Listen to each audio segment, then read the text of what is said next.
O Grito e Chamado são filmes que se tornaram bastante conhecidos no Ocidente, ao ponto de qualquer pessoa conseguir saber do que você está falando apenas mostrando uma imagem das personagens desses filmes. Os mais aficionados podem citar outros títulos japoneses que também ganharam sua versão americana, filmes como Dark Water e One Missed Call. Mas de um tempo para cá, não há grandes títulos do terror japonês. Mas por quê? É isso que vamos tentar entender neste vídeo. O terror japonês tem sua origem com as histórias de fantasma e clássicos do terror, isso entre o período Edo e Meiji. Para se referir a esse gênero, utilizava-se a palavra em japonês kaidan, que significa literalmente história estranha. Só que o termo kaidan, com o passar do tempo, passou a designar apenas as histórias de fantasmas mais antigas, datadas do período Heian, de 795 a 1185. Aliás, existe um filme com o nome Kaidan, de 2007, que no Brasil foi localizado como A Maldição do Rio, que particularmente é um filme que gostei muito quando eu assisti. Já faz um bom tempo que eu vi ele, mas desde então eu tento revê-lo. Mas é um filme um pouco difícil de se achar. E o interessante é que, em A Maldição do Rio, temos uma volta às origens no que tange as histórias de fantasmas, porque é um filme que se passa no Japão feudal, então estamos numa época próxima a que essas histórias estranhas surgiram no Japão. Isso porque, se a gente comparar com Ring, por exemplo, que é um filme em que a gente vê toda essa mesma estrutura que é característica das histórias de fantasmas japonesas, só que ambientadas em um tempo moderno. Em A Maldição do Rio, temos o filme ambientado em um Japão feudal, que, de novo, é o período mais próximo da época que essas histórias de fantasmas começaram a circular. É importante mencionar o Kaidan porque ele influencia muito o terror japonês posterior. Mas primeiro nós precisamos falar sobre os teatros que apresentavam o Kaidan, que são os teatros de terror japonês. Tinha-se o Kabuki e o No. Ambos, como dito, formas de teatro que geralmente contavam histórias de terror, vingança e aparições tenebrosas. Só que, enquanto o No era visto como uma coisa mais elitizada, o Kabuki se caracterizava por ser uma coisa mais interativa e do povão mesmo. E essas formas de teatro foram importantíssimas para definir certos aspectos bastante característicos do terror japonês. Um exemplo é o arquétipo do espírito feminino, que provavelmente já evoca à sua mente a imagem de uma mulher de pele pálida, com roupas brancas, talvez suja e com aqueles cabelos negros na frente do rosto. O próprio autor Koji Suzuki, que escreveu o livro Ring, que inspirou o filme homônimo, admite ter usado como referência para compor o aspecto físico da Sadako aquilo que era visto nos teatros No e Kabuki. Fora a temática, que traz outra coisa característica daquelas formas de teatro, no caso, o elemento vingança buscado através da figura feminina. Quanto ao cinema de terror japonês, olhando brevemente sua história, a gente nota que ele começa a despontar no pós-guerra, e vemos muito a influência dos eventos sofridos pelo Japão durante a Segunda Guerra. Isso em consonância com os elementos culturais já citados, dos contos folclóricos que vemos inseridos em vários filmes da época. Por exemplo, um dos mais conhecidos filmes desse período, lançado em 1965, é Onibaba, dirigido por Kaneto Shindo. Nesse filme, que se passa no século XIV, duas mulheres tentam sobreviver durante a Guerra Civil.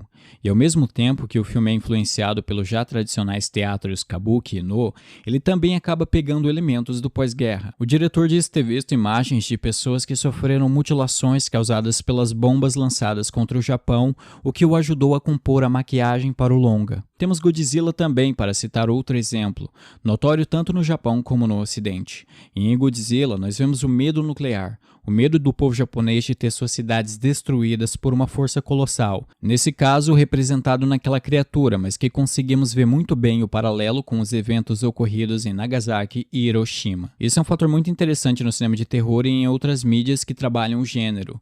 Vemos que os filmes, livros, videogames e outras formas de arte que marcam época têm essa coisa em comum de representar o medo social. No Ocidente, os slashers por muito tempo fizeram um grande sucesso. Talvez o grande fator, em parte responsável por isso, é os adolescentes se verem na tela, verem-se no alto de sua juventude, onde parecem ser invencíveis, sendo atacados por uma criatura desconhecida, que muitas vezes parece ter um caráter moral de atacar aqueles que apresentam comportamentos considerados errados socialmente. Então é como se todo o ato da matança dos slashers fosse um tipo de punição aos jovens que viviam de maneira que desagradava os preceitos morais da época. E no caso do Japão, os elementos que vemos recorrentes são os espíritos femininos buscando vingança. Muitas vezes, vingando-se daqueles que lhe fizeram algum mal ou daqueles que representam aquele mal do qual o espírito vingativo foi vítima em vida. Há toda uma análise sociológica que em parte eu considero chata, mas ao mesmo tempo acho interessante, que é a questão da submissão feminina. Por que as mulheres são sempre representadas como o espírito que vai buscar vingança? Talvez porque o Japão, por ser uma sociedade extremamente conservadora e que valoriza o extremo, os laços familiares, vê com grande medo a vingança do feminino contra as injustiças que sofreram, sendo que essa vingança abala a estrutura familiar que para os japoneses é tão cara. Além disso, em certos filmes temos uma ideia que rompe com uma tradição intrínseca aos japoneses, que é a preservação do coletivo. Em certos filmes, a maldição que assola certos personagens não pode ser derrotada, mas sim passada à frente. Então, para que o personagem se veja livre do perigo, ele terá que passar a maldição a outra pessoa. Torna-se uma espécie de vírus. E isso é uma atitude egoísta que, para os japoneses, é extremamente assustadora, pois para eles o indivíduo deve se sacrificar pelo coletivo. Então, essa falta de coesão social abalada por um mal sobrenatural é um elemento recorrente e que representa mais um medo daquela sociedade. Já hoje em dia, o que parece ser um elemento utilizado nos filmes atuais no Japão é a questão das casas assombradas e também a destruição do seio familiar. Então perceba, outra instituição extremamente cara aos japoneses, sendo representada entrando em colapso, ativa outro dos medos sociais. Para desenvolver isso, há uma articulação do tema mães monstruosas. Elas que deveriam ser as cuidadoras se tornam o catalisador de uma ruptura na estrutura familiar. Então, de novo, vemos que o medo social é sempre um elemento importante para o terror. Para entender o boom do terror japonês no Ocidente, nós temos que olhar para o cinema americano do mesmo gênero dos anos 80 e 90. Ele estava saturado, já tendo explorado bastante o subgênero dos slashers e suas intermináveis sequências e até o terror metalinguístico. Havia o padrão de fazer uma coisa bem gráfica, explorando morte de maneira cada vez mais brutal, utilizando armas mais inventivas, etc. Mas aí, em 1998, é lançado Ring. Aliás, estou falando Ring porque Ring parece ser o nome correto desse filme. Ringo é um erro de tradução que foi se perpetuando na mídia. Mas enfim, em 1998, Ring é lançado no Japão e o filme começa a atiçar a curiosidade dos ocidentais. Ele era diferente do que estava sendo trabalhado nos Estados Unidos, tendo uma abordagem mais contida, trabalhando mais a questão do terror psicológico, convidando o público a imaginar em vez de mostrar tudo de maneira visceral. Grandes exemplos de filmes de terror japonês dessa leva que podem ser citados são Ringo, no Brasil O Chamado, de 1998, Ju-On, The Curse, no Brasil O Grito, de 2000, e Dark Water, no Brasil Água Negra, de 2002.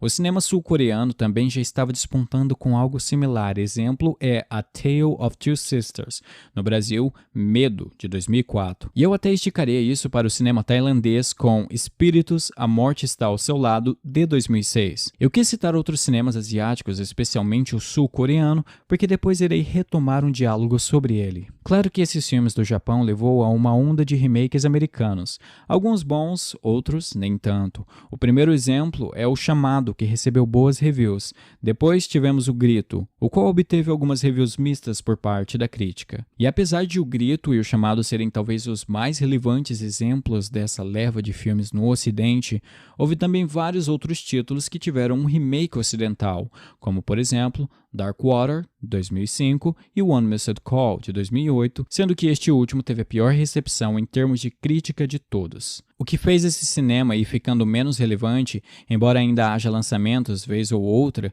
foi a saturação temática, o que é um ciclo bastante recorrente no cinema. Traz-se um novo paradigma, até então nunca ou pouco trabalhado, faz-se o sucesso, e depois, com a subsequente repetição dos mesmos elementos, cria-se um cansaço no espectador, torna-se paródia e, enfim, há aquele desinteresse por parte do público. Hoje o cinema japonês está mais concentrado no mercado interno, fazendo adaptações de mangás, animes e sem se preocupar em fazer algo que fale com uma audiência ocidental. Parece que aquela curiosidade causada por um novo cinema, com suas características peculiares aos ocidentais, foi tomada pelo cinema sul-coreano e suas obras chamativas e tão originais que são capazes de fornecer grandes surpresas aos aficionados pelo terror. Já o nosso cinema de terror está tendo sua leva de filmes com uma abordagem mais contida, reflexiva, às vezes tratando de temas sociais. E aqueles bons e velhos sucessos do passado, bem, eles ainda estão lá. Sempre serão queridos, mas é preciso ficar um pouco longe de algo para que quando revisitarmos possamos entender o quão gostamos e respeitamos aquele passado. Obrigado por ter visto o vídeo, que aliás foi inspirado pelo vídeo What Happened to Japanese Horror, do canal Screened. Para este vídeo não ser apenas uma cópia do conteúdo deles, eu busquei fazer a minha própria pesquisa. Claro que incorporei argumentos do vídeo deles no meu próprio, pois concordo com tais argumentos, mas também tentei colocar a minha própria visão do tema. Busquei fazer o vídeo mais direto ao ponto também, pois eu acho que no vídeo deles há certa divagação que eu considero dispensável, fora o fato de apresentar esse conteúdo a uma audiência que possa não ter acesso ao conteúdo em inglês. E no mais eu quero dizer que, caso você tenha gostado do vídeo, considere deixar aquele like, inscrever-se no canal e comentar aí quais dos filmes citados você viu e o que acha deles. Por esse vídeo é isso, até o próximo e tchau!